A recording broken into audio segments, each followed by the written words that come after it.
أنا أكتر حاجة ندمت عليها هي إني اتحديت أمي إني أقدر أعمل كيكة. الموضوع بدأ عادي، كنا قاعدين بناكل وأمي كانت عاملة كيكة ومن غير أي مقدمات ولا سبب.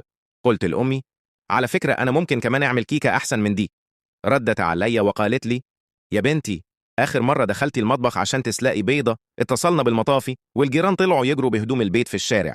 قلت لها ساعتها: أنا كان عندي 6 سنين، أنا دلوقتي كبيرة وأعرف أعمل أي حاجة. قالت لي: طيب، بس لو كانت حلوة أو وحشة أو معجنة أو بايظة أو محروقة أو خلطبيطة هتاكليها لوحدك.